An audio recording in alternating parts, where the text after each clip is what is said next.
Ora, muito boa noite a todos aqueles que nos seguem e aos irmãos que também estão aqui. Eu gostaria de dar as boas-vindas a todos vós e, sobretudo, a um querido jovem que tive o privilégio de conhecer há uns meses atrás.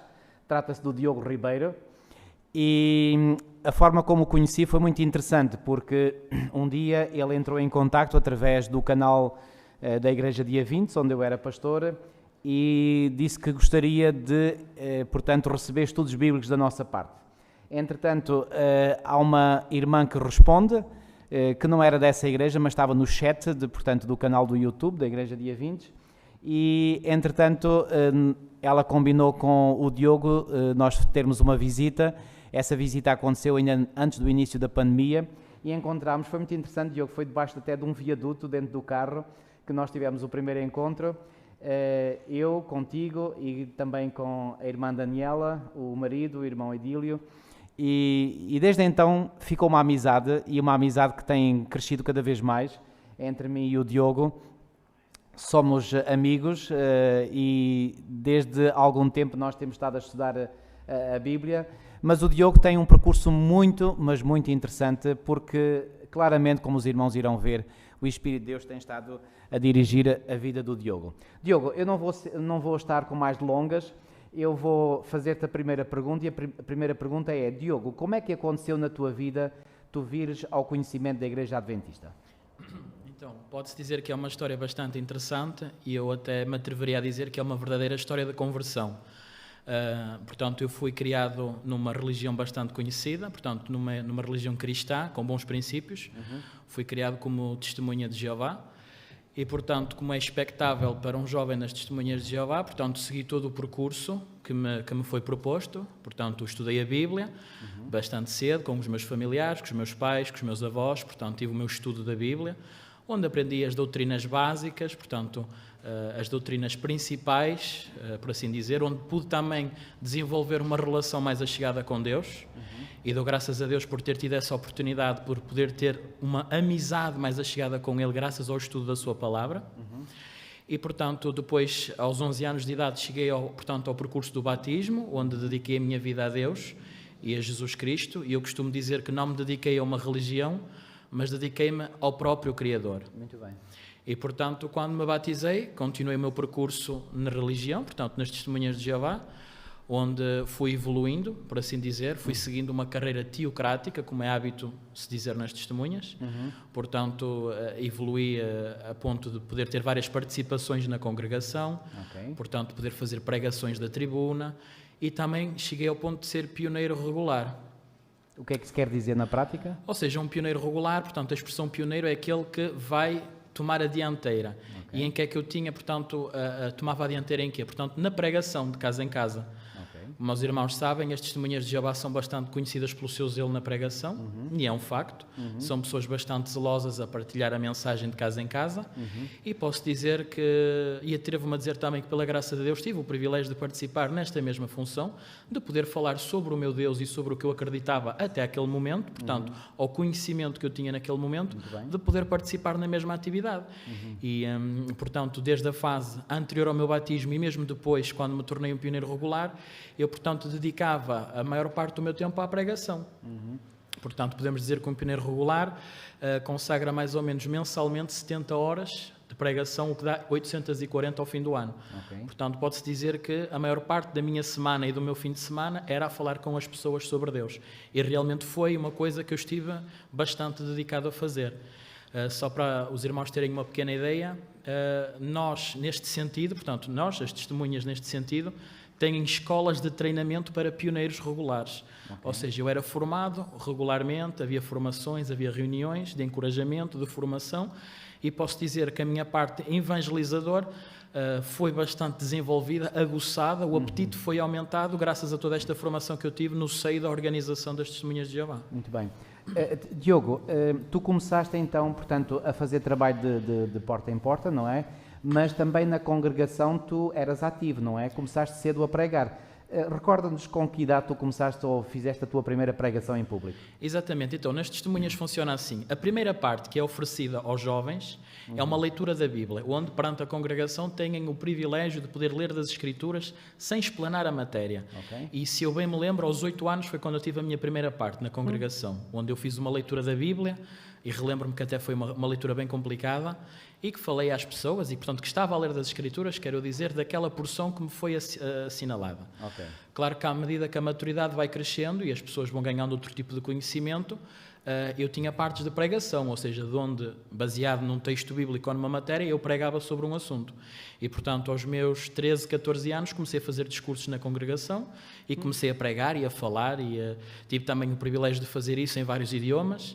Portanto, como eu também vivi na Suíça e na França, tive o privilégio de fazer isso, portanto, em congregações de expressão inglesa, francesa, portuguesa, e, portanto, foi privilégios que me eram dados, eram, portanto, ministérios que me eram dados à medida que eu ia evoluindo espiritualmente, como a gente costuma dizer. Eu já me apercebi, o Diogo tem um excelente dom, que é o dom de palavra, como vocês também podem verificar, e sem dúvida alguma que esse teu dom de palavra foi desenvolvido, foi trabalhado, não é? Porque havia necessidade, não era, de o desenvolver, e talvez isso tenha também facilitado na aprendizagem das línguas, não é? Posso dizer que o Diogo fala o francês de forma absolutamente perfeita, não é? Falas o italiano também, não é? Também falo italiano. E o inglês. E o inglês também, exatamente. Okay. E o espanhol também? E o espanhol também consigo falar. Ou seja, falas 5 línguas, não é? Exatamente. 5 línguas, o português, o espanhol, o francês, o inglês e o italiano. Posso dizer, pela graça de Deus, eu tenho esse privilégio porque acho que pode ser útil, encontrando pessoas que falam esses idiomas, poder-lhes pregar a mensagem no idioma delas, porque toca-lhes mais o coração. Muito bem. Então, Diogo, agora há um momento então decisivo na tua vida e nesse momento tu começas a querer fazer uma busca, certo? Como é que começou tudo? Exatamente. Então é assim, eu sempre, portanto, estive confortável com as doutrinas que tinha, estive sempre confortável com tudo que eu acreditava e pode-se dizer mesmo as pessoas que me rodeavam, que não eram testemunhas, sabiam com afinco como eu pregava sobre aquilo que eu acreditava. Portanto, que iria haver um paraíso na Terra, e ainda é o que acredito hoje, mas, portanto, com umas ligeiras mudanças, eu realmente pregava aquilo e acreditava a 100% sem mudar uma vírgula na doutrina das testemunhas. O que acontece, posso dizer, mais ou menos por volta dos meus 14, 15 anos, eu comecei a ter uma crise de consciência ou um grande conflito na minha cabeça. Onde algumas coisas que eu lia na Bíblia, mesmo na tradução do Novo Mundo, algumas coisas que eu lia na Bíblia não estavam de acordo com o panorama que era pintado, por exemplo, no livro do Apocalipse. Por exemplo, o Apocalipse capítulo 20, 19, onde é bem claro o que é que vai acontecer nos últimos dias e como é que o povo de Deus vai receber a sua recompensa. Havia ali coisas que me faziam confusão. Mas eu fazia o que a maior parte das pessoas faz. Eu costumava pôr para debaixo do tapete e continuava a fazer o meu percurso. Porque eu tinha em mente que, ok, eu não tenho que compreender isto, eu tenho é que servir a Deus, é aqui que eu estou, é aqui que eu vou servir a Deus até Jesus voltar. Até a sua presença ser sentida aqui na Terra. Portanto, era isto que eu acreditava. Mas eu, como fui sempre muito curioso e não conseguia me conter nesse sentido, porque eu queria saber a verdade, eu orava muitas vezes a Deus. Eu chegava a pedir perdão a Deus por estar a duvidar. Porque eu sentia-me com um peso na consciência de estar a duvidar. Eu dizia, ok, Deus, eu estou a duvidar da verdadeira igreja, da verdadeira fé. Perdoa-me por isso, mas eu sinto que é assim responde às minhas dúvidas. Muitas vezes me lembrava em Abacuque, no capítulo 1 e 2, que ele também tinha muitas vezes dúvidas e não se refriava desde pedir a Deus. Então eu fazia a mesma coisa. E o que aconteceu foi uns episódios depois bastante engraçados na minha vida, que eu tomei a decisão e a coragem de visitar outras igrejas. Portanto, uma coisa que é completamente proibido no mundo das testemunhas, portanto, de o fazer, porque não é aconselhável, porque pode nos poluir com ideias ou doutrinas que são falsas. Mas eu fiz-lo mesmo assim. Pedi orientação a Deus e senti que o devia fazer. Nessa altura estavas a viver aonde? Já estava em Portugal. Já estava em Portugal. Embora tenha tido uma ou outra experiência em França, mas foi em Portugal que eu comecei a fazer isso. Quando eu vinha de férias, portanto, fazia isso, depois regressava à França e depois, na fase em que eu me estabeleci mesmo definitivamente em Portugal, continuei a fazê-lo com mais afinco. Então, visitei algumas igrejas, as ditas mais clássicas, aqui em Portugal, fui aos seus espaços de culto, sentei-me, era portanto, um observador respeitante, não intervinha, não falava, não fazia perguntas, apenas sentava-me, ouvia e depois tirava as minhas próprias conclusões. E cheguei a fazer isto com algumas denominações e vi que, embora cada uma diferenciasse bastante umas das outras, tinham pontos em comum. bastantes pontos em comum. E por mais que eu fosse às Escrituras procurar uma coisa que fosse em contrário àquilo, eu não conseguia encontrar. E chegou o momento que eu entrei numa igreja adventista. E, portanto, ainda te recordas onde é que foi esse momento e quando? Recordo-me. A primeira vez que eu entrei ainda foi antes de entrar em contacto com a Daniela e depois de entrar em contacto com o pastor. Foi por uma curiosidade. Okay. Eu entrei na Igreja do Porto, porque eu sou daquela zona, sou natural daquela zona, e entrei na Igreja do Porto. Mas não ia muito expectante de alguma coisa extraordinária. Eu já tinha ouvido falar dos adventistas, o que era mais comum saber era em respeito à carne de porco, ao sábado, mas não era uma coisa que estivesse muito presente na minha mente. O que estava mais presente na minha mente seriam outras igrejas. A Igreja Adventista nem tanto. Entrei e gostei do que ouvi. Não me lembro do que é que ouvi naquele dia, sei que gostei, sei que me senti bem, mas houve passa a redundância da expressão, houve um pelim que passou na minha mente e aquilo ficou ali a matutar muito, muito, muito tempo. Foi quando, não me recordo se terá sido o pastor ou se terá sido um ancião ou um irmão da congregação que falou daquele assunto, mas a respeito da lei e da importância da lei para os nossos dias. E relembro-me dele me ter dito, ou ter feito um exemplo bastante claro da tribuna, onde ele disse que, embora toda a Escritura seja inspirada por Deus, segundo a Timóteo 3,16, é interessante repararmos que há apenas uma parte das Escrituras que foi escrita diretamente pelo dedo de Deus. E quando ele me diz aquilo, não me disse só a mim, disse à igreja toda, eu começo a raciocinar assim. Se há uma parte nas Escrituras que foi escrita diretamente pelo dedo de Deus, tem que ser uma parte muito importante. E para além de ser importante, tem que ser imutável, perpétua, eterna. E eu comecei a aprofundar mais o meu estudo. Só que eu sabia que não conseguia fazer sozinho. Mesmo as próprias Escrituras, temos o eunuco etíope, porque ele não conseguia estudar o rolo de Isaías sozinho, ele precisava de alguém que o guiasse. Então eu fiz esse pedido a Deus. Eu disse, eu preciso de alguém que me ajude. Mas aquilo passou. Continuei na minha vida, a ir às reuniões das testemunhas, a pregar, a estudar, a orar, a fazer a minha vida cristã normal. O que acontece é que um dia à noite eu estava a orar e deparei-me com um vídeo da Igreja de Canelas. E o vídeo da Igreja de Canelas, não tinha nada de extraordinário na sua essência, porque era apenas um vídeo de louvores, de cânticos, mas eu aproveitei, como tinha um chat aberto, para pedir um estudo bíblico. Disse, gostaria de ter um estudo bíblico com alguém se fosse possível. E dei o meu número. O que acontece foi que eu fui contactado no dia seguinte. Portanto, o dia seguinte, se eu não estou em erro, foi um sábado, e eu estava na reunião das testemunhas, porque as testemunhas têm reuniões ao sábado também, e estava numa das reuniões, tinha acabado a reunião e uma irmã de Canelas, juntamente com o seu marido, contactou-me e perguntou-me se eu, portanto, gostaria de estudar a Bíblia com eles. Ou até mesmo só para apenas fazer as perguntas que eu tivesse e depois eles iam me esclarecer sobre todos os assuntos. Então eu, assim, um bocadinho resiliente, porque tinha sido eu a pedir, mas estava resiliente ao mesmo tempo. Era como se fosse uma luta dentro de mim. Porque eu queria e não queria. E é uma coisa que eu não conseguia explicar. Pronto, e o que é que acontece? Eu finalmente aceitei e passado uns dias, portanto, fui contactado por eles novamente para agendarmos um estudo bíblico.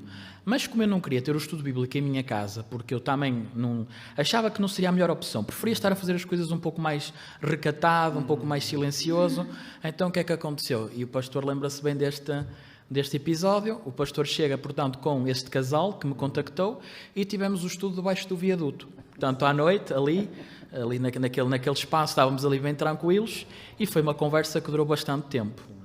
E eu posso dizer que naquela hora e meia, 2 horas que nós estivemos a falar, eu acho que nós falámos de Gênesis a Apocalipse, praticamente passámos pelos temas todos.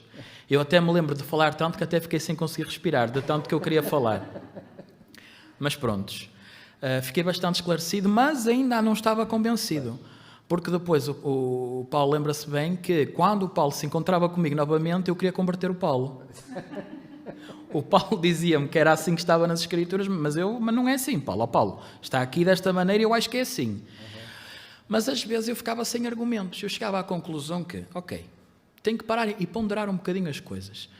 Eu lembrei-me na passagem dos bereanos, que eram de mentalidade mais nobre, porque estudavam as Escrituras diariamente. E eu disse assim, Diogo, o que tu tens que fazer é o seguinte, tens que parar, pensar, ponderar, pedir o Espírito Santo e ouvir o Paulo até ao fim e deixá-lo falar. E depois, mediante a resposta que ele te der, perguntas a Deus se realmente é sim ou não. Tiago 1,5, se algum de vós tem falta de sabedoria, persiste em pedir a Deus. E eu pus estes princípios bíblicos em ação. E, portanto, houve coisas que realmente, com o passar do tempo, começaram a mexer com a minha consciência. Especialmente um episódio que o Paulo deve se lembrar, que eu o convidei para assistir a uma reunião das testemunhas via internet. Porque as testemunhas neste momento não têm os espaços de adoração abertos e fazem tudo via internet. E eu convidei o Paulo, até tive uma intervenção na congregação naquele dia, e eu todo contente a perguntar ao Paulo se tinha gostado, e o Paulo disse que gostou, mas depois fez-me ver aspectos que realmente a minha consciência começou ali a... Ok, realmente não é bem assim, é de outra maneira. Assuntos como a divindade de Cristo, por exemplo, porque pregar isso a certas pessoas que não aceitam Jesus como sendo também Deus é complicado.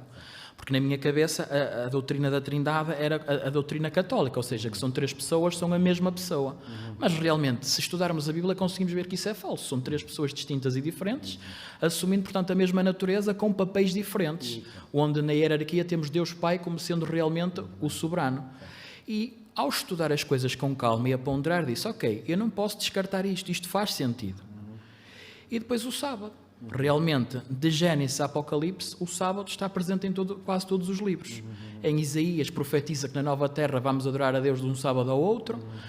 Diz que o sábado foi instituído por Deus, pois ele abençoou e consagrou este dia.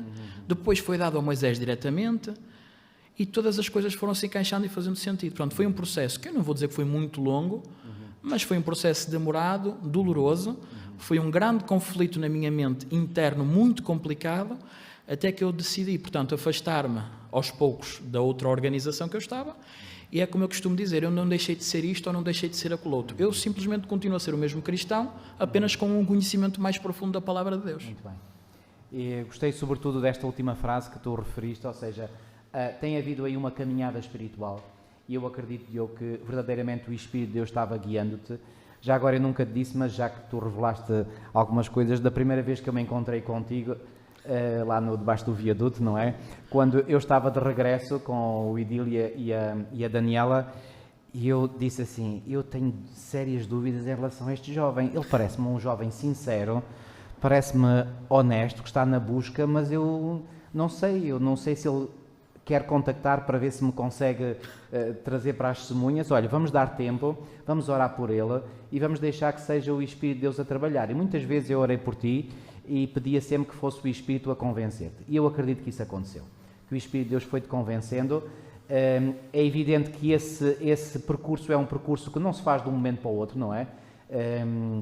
Eu gosto muito daquele texto, Romanos 8,14, que diz que todos os que são guiados pelo Espírito de Deus são filhos de Deus.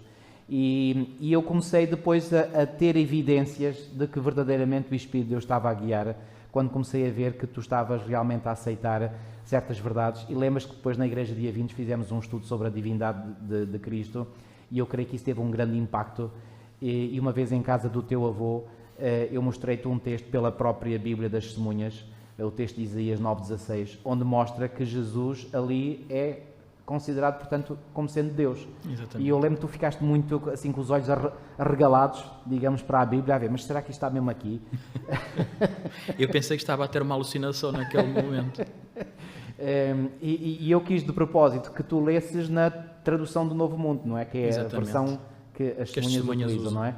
E eu creio que isso teve um impacto em ti. Todas estas coisas começaram, portanto, a trabalhar na tua mente e pouco a pouco, digamos, começaram, portanto, a surtir efeito. E não deixa de ser interessante que, se o nosso primeiro encontro foi, portanto, eu e tu e a Daniela e o Idílio, eu estava em casa deles, com um pequeno grupo, com outro casal, quando eu recebo um telefonema da tua parte. Queres-me falar um bocadinho desse telefonema? Foi um sábado à noite, lembras-te, Diogo? Foi um sábado à noite. noite. Em que tu disse que tinha escrito uma carta com 13 ou 14 páginas. O que é que se passou nesse momento? Exatamente. Diogo? Portanto, eu sou uma pessoa que gosto bastante de escrever e, portanto, optei por escrever uma carta para, efetivamente, expressar os meus sentimentos. Porque eu acho que isto é uma coisa muito importante.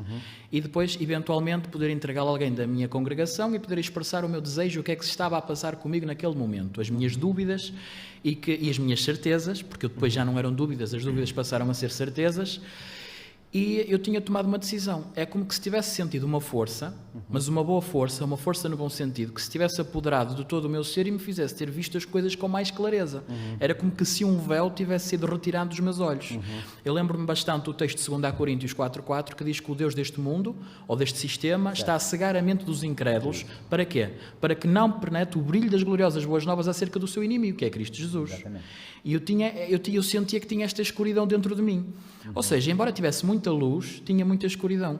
E aquele sábado, para mim, foi um sábado crucial. Portanto, era sábado à noite, e eu liguei ao Paulo a contar a minha decisão. Disse, ok, Paulo, olha, eu, embora continue a ser uma testemunha de Jeová, portanto, ainda oficialmente, tomei uma decisão que realmente a Igreja Adventista tem a verdade bíblica. A verdade bíblica presente. E realmente muitos pormenores que eu não acreditava, hoje consigo aceitá-los plenamente. E é interessante que o Paulo estava num grupo de estudo com o mesmo casal que me tinha visitado naquele dia no viaduto, que depois também tornaram-se grandes amigos, em que já partilhámos refeições, idas à igreja juntos. E realmente aquele sábado para mim foi onde eu quis tomar uma decisão. Embora ainda tivesse algumas dúvidas e queria continuar o meu estudo bíblico para poder chegar a uma maturidade cristã, acho que aquele sábado realmente foi crucial, e eu quis expressar ao Paulo a minha decisão honesta e sincera para podermos partir com o pé direito, como se costuma dizer, ou podermos começar as coisas de outra maneira, num outro patamar, onde eu realmente estava decidido a aprender. E nessa carta tu chegaste a enviar, não é, essa carta? Sim, cheguei a enviar a carta, portanto, só que as dúvidas que eu tinha naquela carta, porque eu ainda estava na esperança que, se calhar eu estou só a ser iludido, eu quero que eles me expliquem o que é que se está a passar. Portanto, expus todas as minhas dúvidas, todos os meus problemas, tudo que eu tinha passado, de bom e de mau, e realmente tudo que eu sentia, estava ali escrito. Mas a grande questão aqui é que eu nunca obtive as respostas àquelas perguntas. Portanto, continuei a ser visitado por alguns membros da minha antiga denominação, mas onde realmente não chegámos a uma conclusão, não chegámos a um consenso, e onde eu recentemente exprimi definitivamente que prefiro o afastamento e realmente agora tenho outra carreira espiritual e quero continuar a progressão. Diogo, uma coisa, eu fiquei,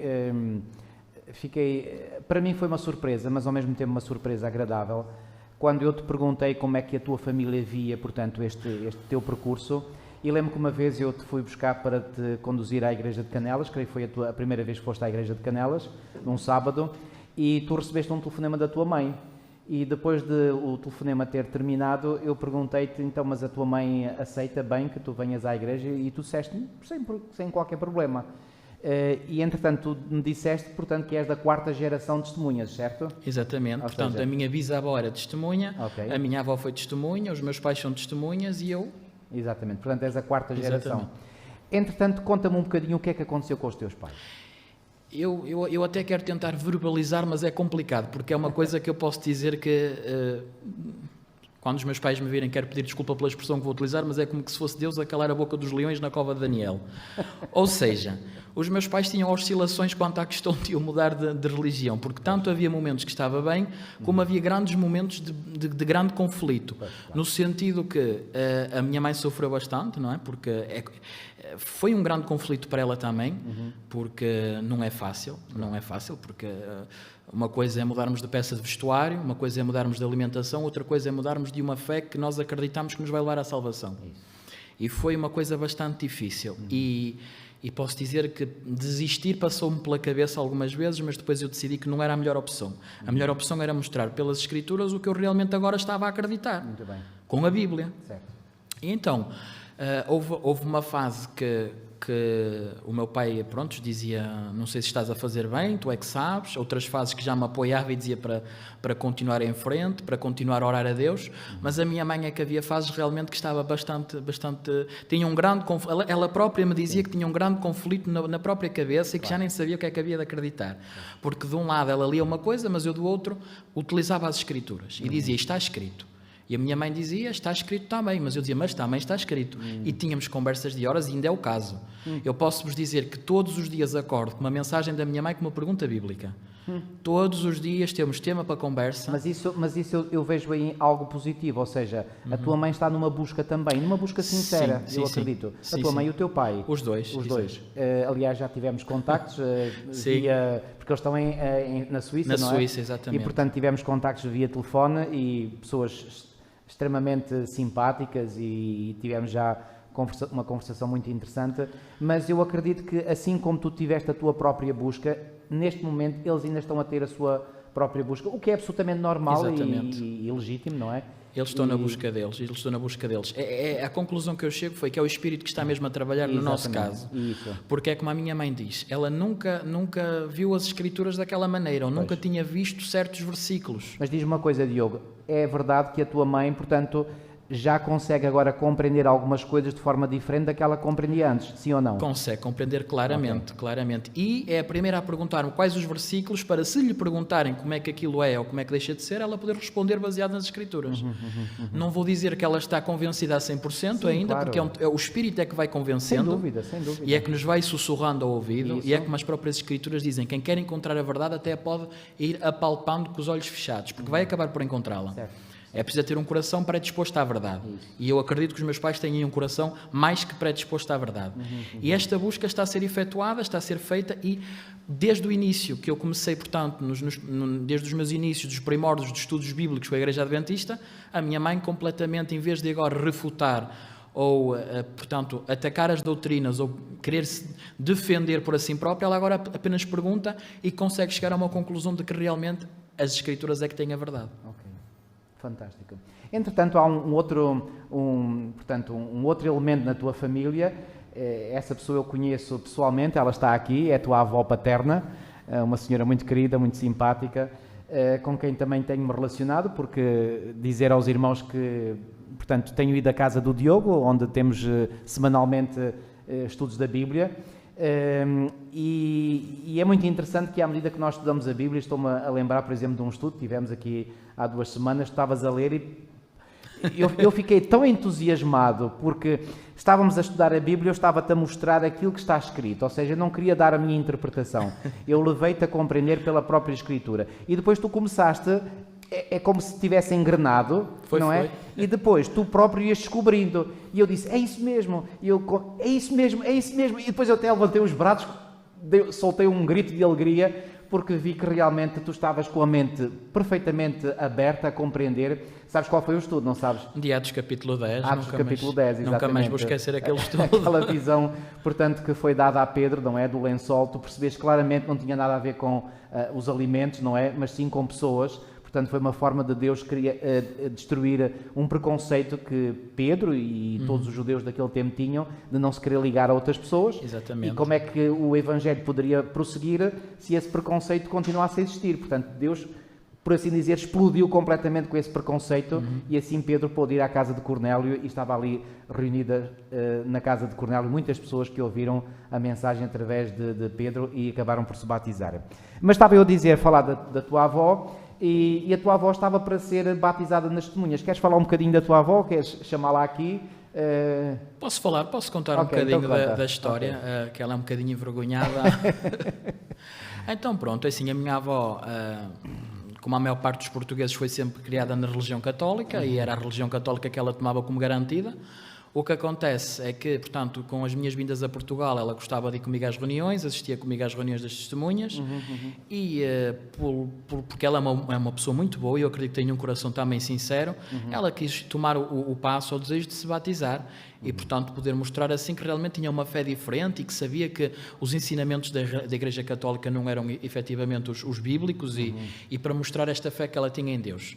O que acontece foi que quando eu expressei o meu desejo, até é engraçado, uma pequena experiência que eu vou contar, eu tinha por hábito ver, portanto, pregações do Paulo na televisão. E eu metia tantas vezes o Paulo Cordeiro a dar na televisão, portanto, as pregações, que quando o Paulo chegou à minha casa e você disse, olá, eu sou o Paulo, a minha avó disse diretamente, eu já sei quem é que você é. Eu nunca mais vou esquecer daquilo, até fiquei envergonhado e achei engraçado. Eu sei quem é que é o Paulo, porque ela já estava farta de ver o Paulo na televisão.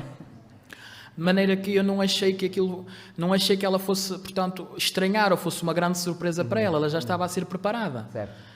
E ela realmente chegou à conclusão que, portanto, quando as pregações são feitas baseadas unicamente aqui, então tem que ser a verdade. Exato. E não é baseado em livros ou revistas ou panfletos, é baseado na própria palavra de Deus. E depois o Espírito Santo atua para uma pessoa realmente entender se é verdade ou se não é verdade. E esse trabalho é feito individualmente. A minha avó é uma pessoa que, infelizmente, como também muitas pessoas da geração dela, não aprenderam a ler e a escrever, mas o Espírito dá-lhe inteligência para atender assuntos básicos. Muito bem. E ela hoje consegue chegar à conclusão que a verdade também está aqui, somente nas Escrituras. Muito bem. E então, como eu expressei o meu desejo de reconfirmar o meu batismo, porque eu não diria que me vou batizar para me... Não, eu já sou um cristão. Certo. Eu quero me batizar novamente para poder, portanto, renovar o meu contrato com Deus, muito mostrar que o meu conhecimento foi alterado, cresceu, e ela, como já tinha este desejo de servir a Jesus, por que não fazê-lo comigo agora nesta nova etapa? E eu estava a viajar um dia quando eu recebi um telefonema teu e tu disseste que a tua avó que me queria dizer alguma coisa, mas tu disseste que ela tinha vergonha, mas tu, entre aspas, a obrigaste a falar comigo. E aquilo que ela exprimiu, portanto, era que no dia em que tu fosses batizado, que ela queria ser batizada contigo. Exatamente. Claro que eu fiquei muito, muito feliz, porque creio que é uma alma muito sincera, muito querida. E, portanto, que compreende, na sua compreensão, está a compreender perfeitamente. Mas, relativamente ao batismo, Diogo, não sei se recordas, estes momentos ficaram gravados na minha memória, eu sei exatamente onde é que eu estava quando atendi esse telefonema teu. Tu ligaste para mim, porque até ali eu não tinha dito nada. E tu tinhas dito que se era possível, portanto, seres aceito dentro da Igreja Adventista por profissão de fé. Eu disse que sim, porque isso é realmente uma das possibilidades que nós como Igreja aceitamos, mas no meu coração eu achava que seria bom, portanto, tu seres rebatizado, mas também achava que não era o momento ainda de dizer isso, e lá mais para a frente, quando nós estivéssemos a estudar a Bíblia, eu te diria isso. Mas há um dia que tu ligas para mim e tu tens uma questão, aliás, já puseste várias questões, muitas, e tu disseste, Paulo, como é que vê a possibilidade de eu poder ser rebatizado na Igreja Adventista? E lembras-te que resposta eu te dei? Eu disse, olha, Diogo, eu não te queria falar ainda sobre esse assunto, mas uma vez que tu chegaste a esta conclusão, tu acabaste de me comprovar uma coisa, que o Espírito Santo está mesmo a guiar a tua mente. Porque eu depois recomendei que tu estudasses Atos 19, os primeiros versículos de Atos capítulo 19, onde Paulo encontrou em Éfeso algumas pessoas que já tinham sido batizadas pelo batismo de João Batista, entenda-se, e Paulo perguntou-lhes, mas vocês receberam o Espírito Santo quando foram batizados? E eles disseram, o Espírito Santo? Quem é o Espírito Santo? Não sabiam, nunca tinham ouvido falar do Espírito Santo. Então Paulo explicou-lhes melhor e depois diz lá o texto que eles foram batizados novamente. Ora, o que é que este texto indica? Que, embora tivessem sido batizados, porque certamente aceitaram a Jesus como seu Salvador no seu coração, eles não tinham ainda conhecimento de toda a doutrina bíblica. E quando Paulo reconheceu que eles não tinham ainda esse conhecimento e lhes dá o conhecimento que lhes faltava, então Paulo proporciona a possibilidade de eles serem rebatizados de novo. E eu expliquei-te que é como um contrato que nós fazemos com Deus, não é? Uma aliança, melhor dito, não é? E na primeira aliança não estavam todos os termos, não é? E, portanto, assim como quando as empresas às vezes renovam contratos e tem que se assinar de novo, pois bem, aqui com Deus, havendo novos elementos nessa aliança, convém, de novo, portanto, renovar esse voto, essa aliança com Deus. E tu percebeste isso perfeitamente bem, não é, Diogo? Eu recordo-me de ter li uma passagem, portanto, que é muito conhecida, onde diz, portanto, batizando em nome do Pai, do Filho e do Espírito Santo. Sim. E, portanto, eu raciocinei da seguinte maneira. Conta isso. Se nós temos que ser batizados em nome do Pai, em nome do Filho e em nome do Espírito Santo, nós temos que conhecer quem é plenamente o Pai, quem é plenamente o Filho e quem é plenamente o Espírito Santo. Certo. Ora, pois muito bem, eu tinha uma relação bastante chegada com o Pai, e graças a Deus por isso, porque eu tinha bastante... Eu realmente, Deus para mim, Deus Pai, entenda-se, era realmente uma personagem real na minha vida, em que eu recorria quando precisava de ajuda. Muito bem. Mas quanto à questão do Filho e do Espírito Santo, eu sabia que eram termos bíblicos, amava muito a Jesus e o que Ele fez por mim, porque é preciso ter muita coragem para Ele deixar os céus e morrer por mim, tinha este amor por Ele. E o Espírito Santo eu acreditava ser uma força impessoal que me era introduzida quando eu precisava de ter força para suportar uma provação ou então compreender alguma coisa. Mas quando eu passei a ter um conhecimento mais pleno, portanto, baseado, por exemplo, em Isaías 9, em João 1.1, em outras passagens bíblicas, agora não me vem à mente, e passei a conhecer plenamente quem era o Filho. E depois passei a conhecer também plenamente quem era o Espírito Santo, eu disse, ok, eu agora conheço-os plenamente, convinha ser batizado em nome deles. Muito bem, muito bem. Eu creio que esta conclusão foi mesmo uma conclusão encaminhada pelo Espírito Santo na tua mente. Deus seja louvado por isso. Para terminar, Diogo, gostaria que pudesses falar ainda um bocadinho, portanto, da tua experiência missionária. Portanto, estiveste muito envolvido e há uma coisa que, reparem, isto vou-vos dizer muito honestamente, isto me envergonha como adventista do sétimo dia, quando o Diogo me disse que uma das coisas que ele mais gosta de fazer é trabalho porta em porta. Bom, isto deveria ser algo que deveria pertencer ao nosso ADN adventista, porque essa é uma responsabilidade que todo o Filho de Deus tem.